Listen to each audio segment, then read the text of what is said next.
स्वागत है आपका अपने YouTube चैनल एलजी क्लासेस 247 पर। आज हम क्लास 7th का चैप्टर वाणिज्य गणित का अभ्यास आपकी 7H पढ़ेंगे। इस पे भी आपके पिछले क्लास के तरीके यानी इस पे भी चक्रवृद्धि ब्याज और मिश्र यानी चक्रवृद्धि मिश्र धन का सूत्र का प्रयोग होगा।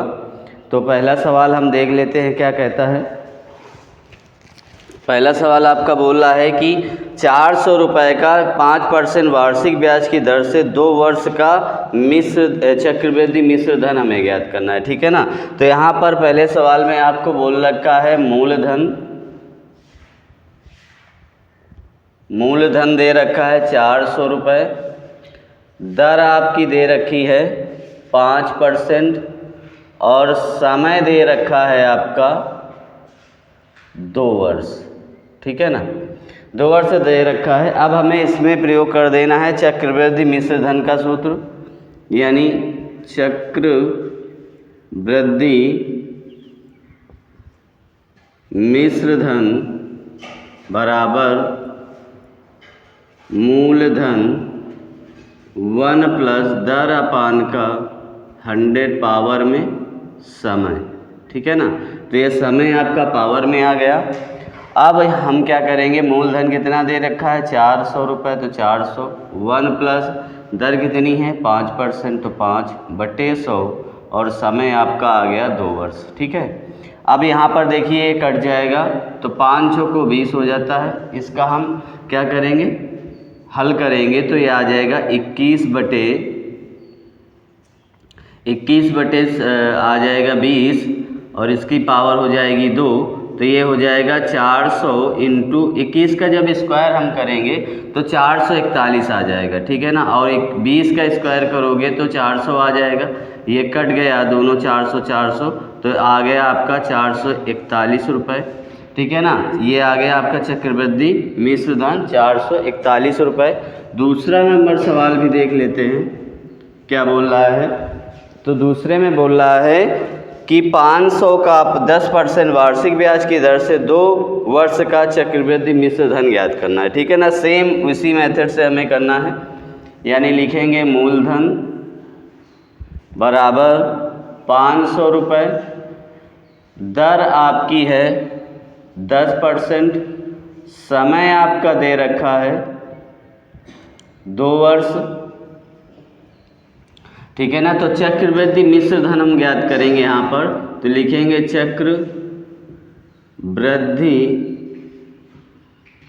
मिश्र धन बराबर मूलधन 1 प्लस दर अपान का 100 पावर में समय, ठीक है ना।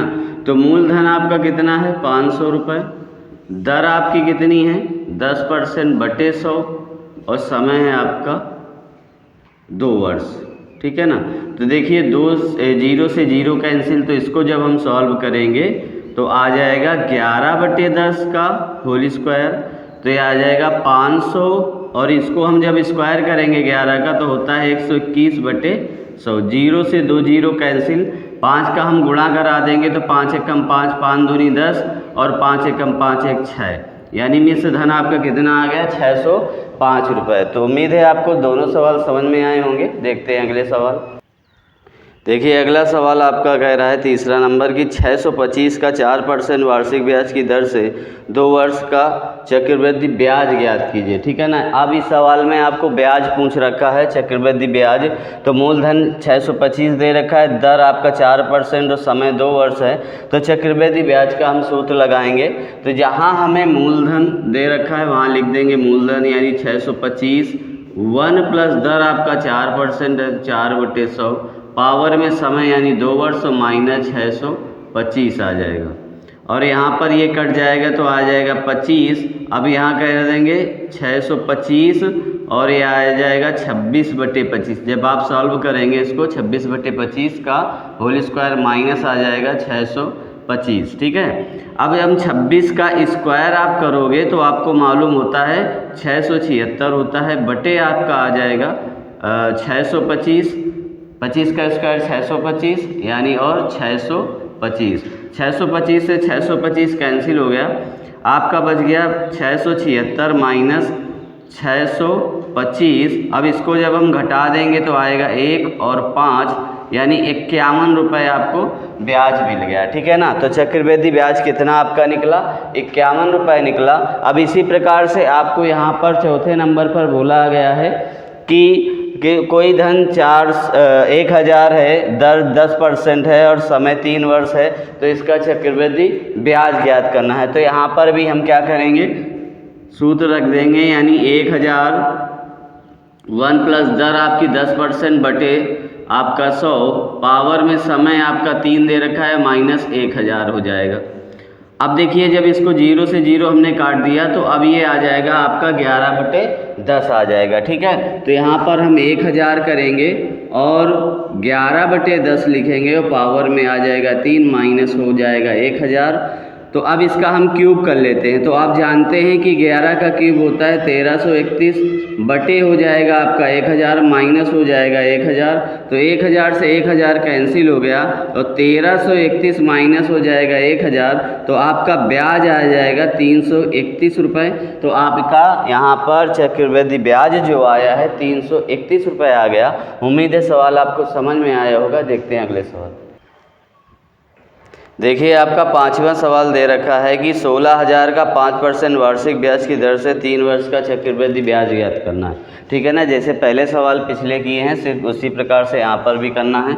तो मूलधन आपका दे रखा है 16,000 रुपये, तो यहाँ पर लिख दोगे 16,000 और 1 प्लस दर आपकी 5% है तो 5 बटे आपका 100 आ जाएगा, पावर में समय आपका 3 और मूलधन आपका आ जाएगा 16,000। ठीक है। तो देखिए यहाँ से 5 से डिवाइड करोगे तो आ जाएगा 20, जब आप गुणा करोगे तो आ जाएगा 21। ठीक है ना। यानी जब इसको सॉल्व करोगे भिन्न से तो 21/20 आ जाएगा और क्यूब आ जाएगा, यानी पावर आ जाएगा आपका 3 और माइनस का आ जाएगा 16,000।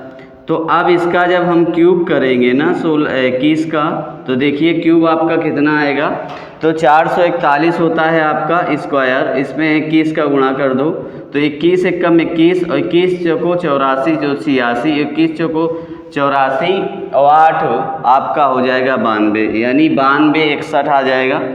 तो 9261 बटे, अभी आप इसका क्यूब करोगे तो आ जाएगा आपका 8000 माइनस का 16,000।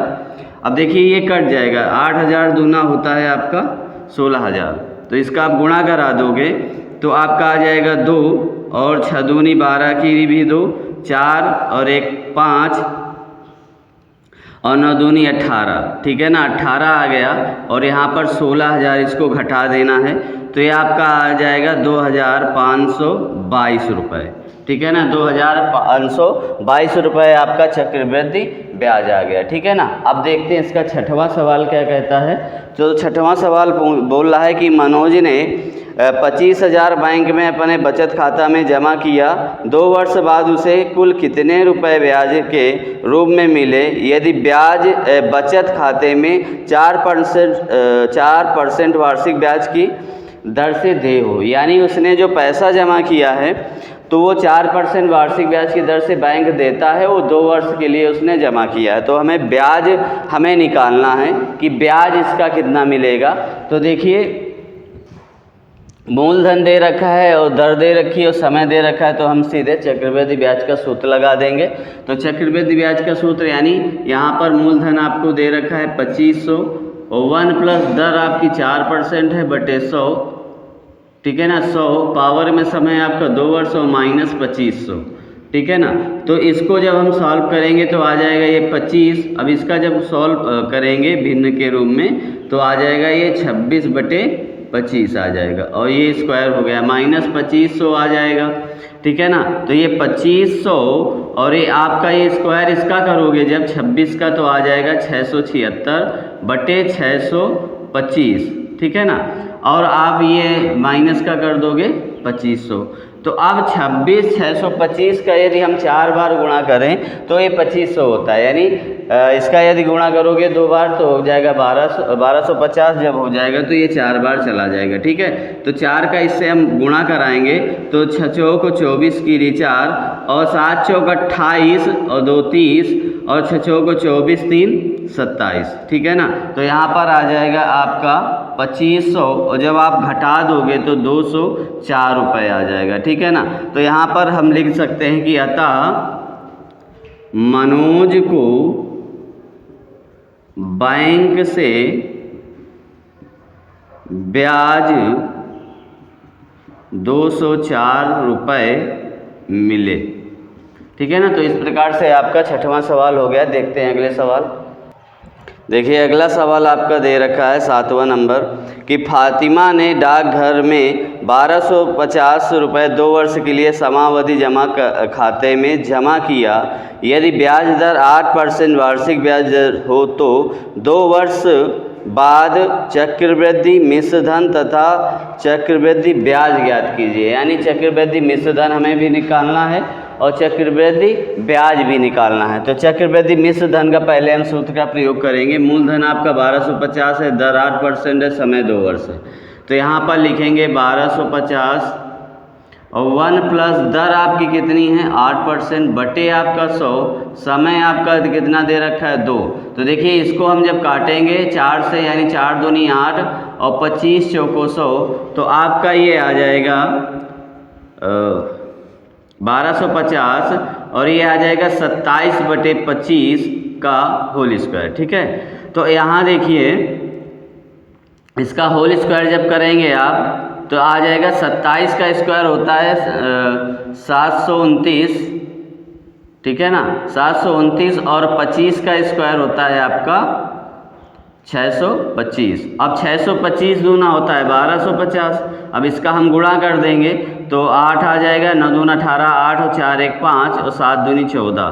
तो यानी कितना मिला 1458 रुपये आपका मिश्र धन हो गया। अब हम इसका ब्याज निकाल लेते हैं। तो चक्रवृद्धि ब्याज बराबर होता है, चक्रवृद्धि ब्याज बराबर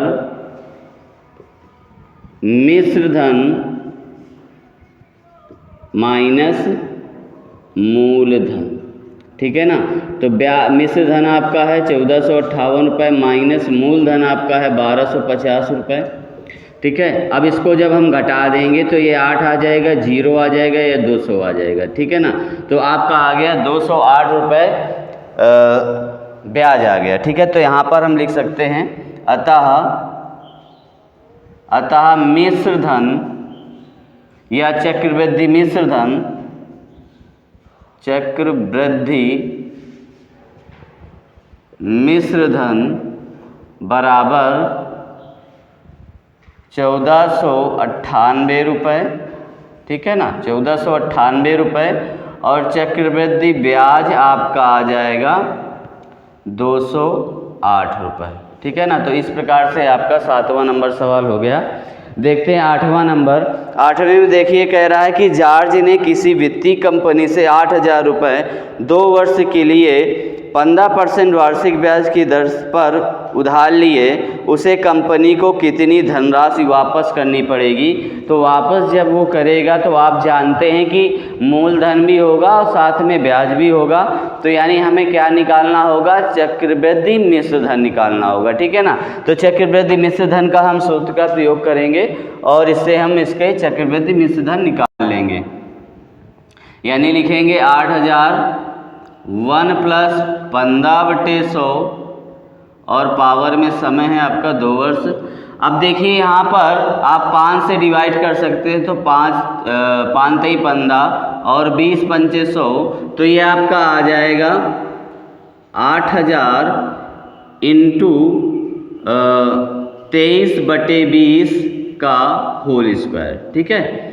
अब देखिए जब हम 23 का स्क्वायर करते हैं, ठीक है ना, 23 का जब स्क्वायर करोगे तो आ जाएगा 529 बटे आ जाएगा 400, ठीक है ना, 4000 आ जाएगा, ठीक है ना, 4000 आ जाएगा।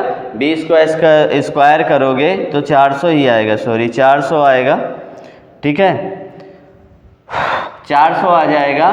तो यहाँ से 2 जीरो का 2 जीरो कैंसिल कर दिया और ये 2 से यहाँ पर कैंसिल कर दिया, आ गया 20। तो 2 का हमें गुणा करा देना है, जीरो आपका रहेगा पहले से ही।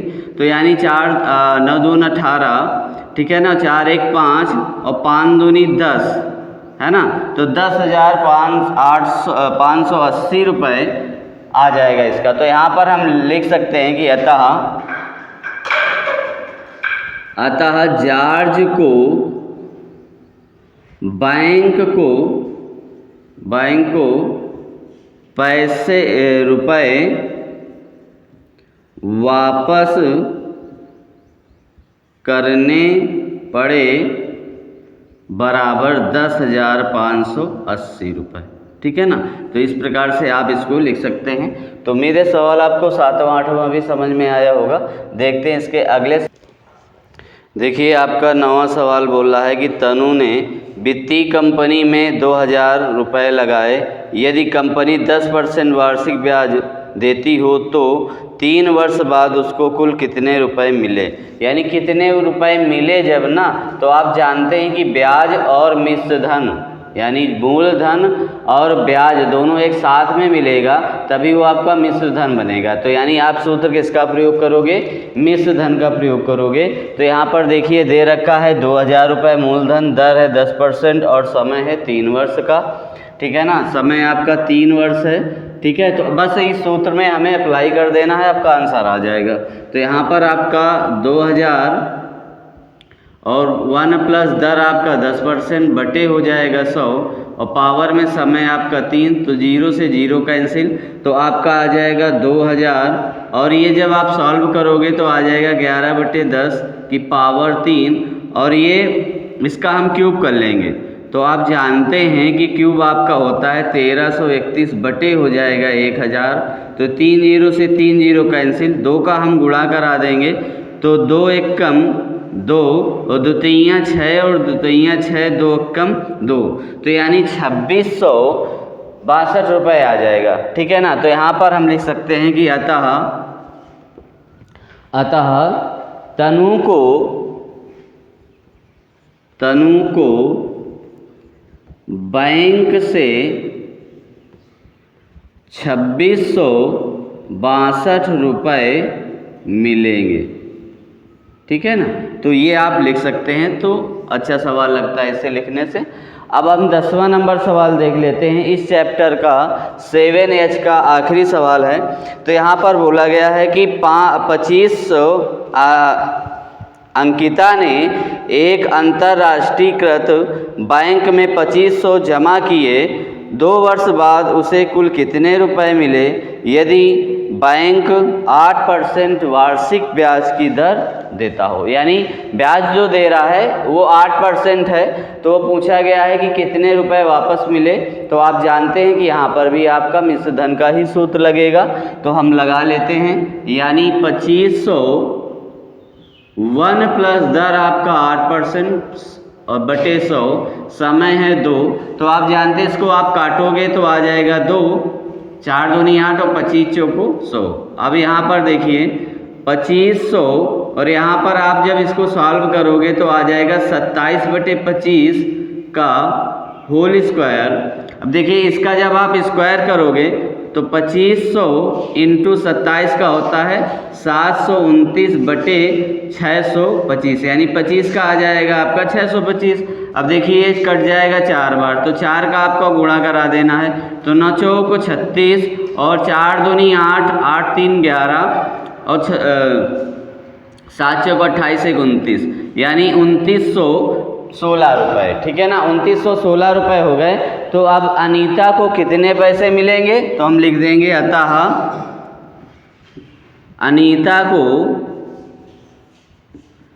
अनीता को बैंक से 2916 रुपये मिलेंगे, ठीक है ना। तो 2916 रुपये बैंक से मिलेंगे। उम्मीद है सवाल आपको समझ में आए होंगे और क्लास भी अच्छी लगी होगी, समझ में आई होगी क्लास इस सवाल की। तो यदि क्लास अच्छी लगी है तो लाइक करें, यदि चैनल पर नए हैं तो सब्सक्राइब करें और बेल आइकन को दबाना ना भूलें, और वीडियो को ज़्यादा से ज़्यादा अपने दोस्तों के साथ शेयर कीजिए। तो मिलते हैं फिर नेक्स्ट वीडियो पर नए चैप्टर के साथ, तब तक के लिए धन्यवाद।